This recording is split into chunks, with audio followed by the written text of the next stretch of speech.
Hi guys, this is Winnie Gray and welcome back to my channel. So today I'm diving deep into the readings from the book which explore our rich Philippine history, society, and cultures before and during the Spanish period. And I also share my thoughts on some case statements and analyze various readings that touch on a crucial aspect of Filipino identity. So stick around us as we cover and reflect on what makes us Filipinos unique. Okay, first is we have the commentary on the case statement. We have the enduring influence of the foreign cultures have left an indelible imprint on Philippine soil that cannot be washed away.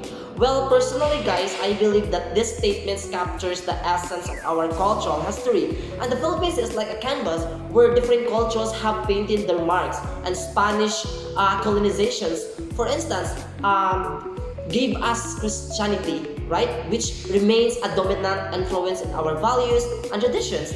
And the Americans also introduced democracy and education reforms and shaping our governance and modern outlook. But while these foreign imprints are significant, I feel that we should not lose sight of our pre-colonial identity, our indigenous systems, languages, and values that predate colonizations, right? So these are the roots that makes the Filipino identity truly unique.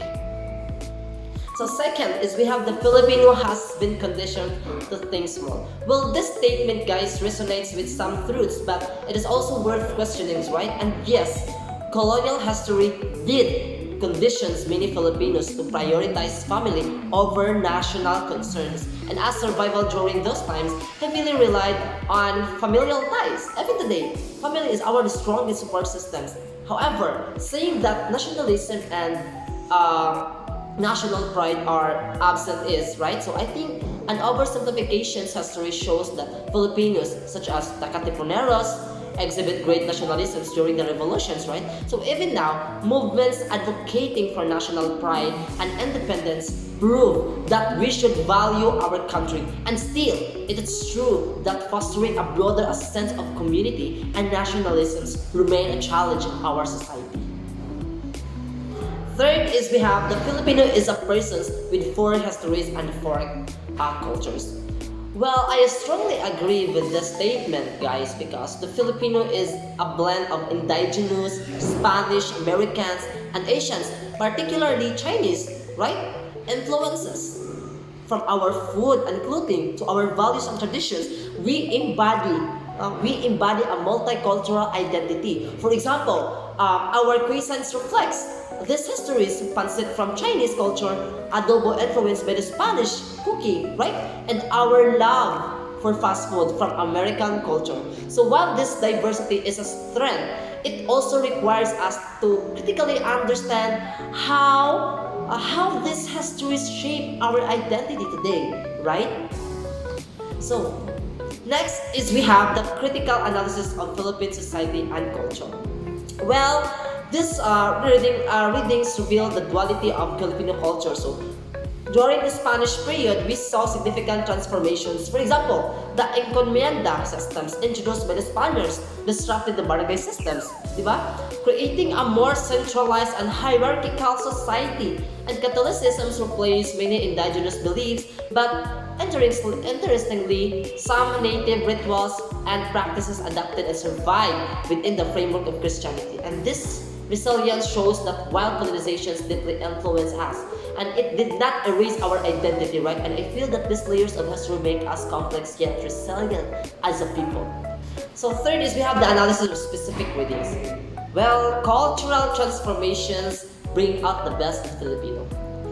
So these readings, guys, highlights how cultural transformations can uplift society, and I agree, right? I agree with the idea that embracing both heritage and innovations can bring out the best in us, right? So for example, initiatives that celebrates local craftsmanship while promoting global competitiveness demonstrate how we can merge traditions and progress. So it's a reminder that we should take a pride in our culture and use it as foundations for growth, right?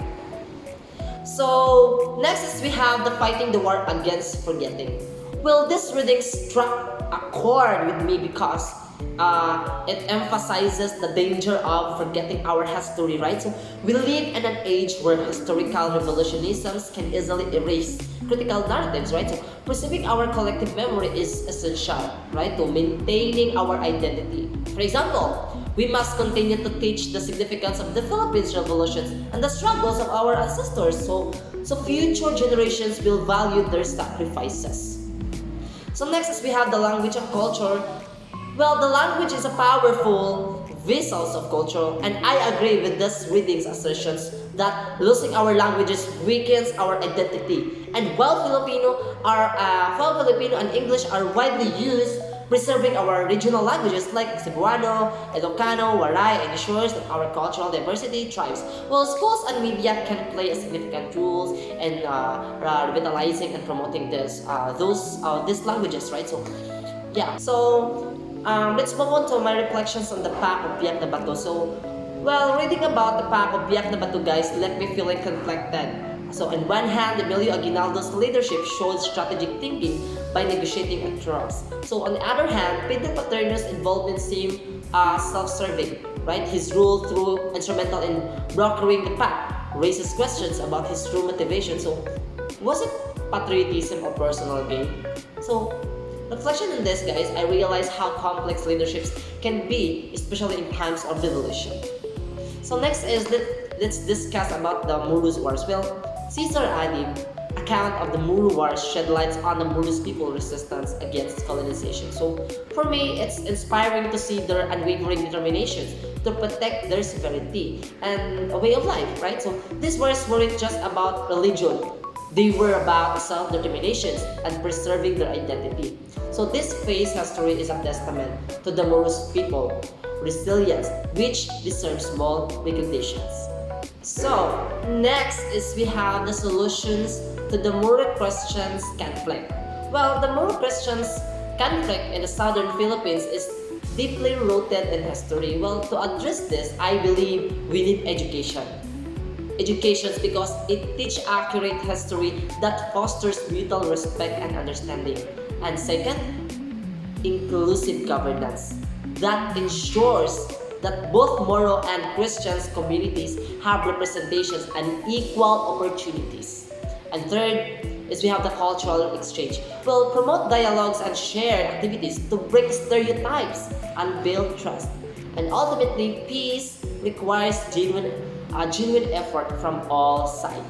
So next is we have my stand on federalizing the Philippines. Well, federalism has potential benefits like empowering local governments and promoting regional development. However, I have concern about its implementations without safeguards, right? It could lead to corruption and inequality between regions.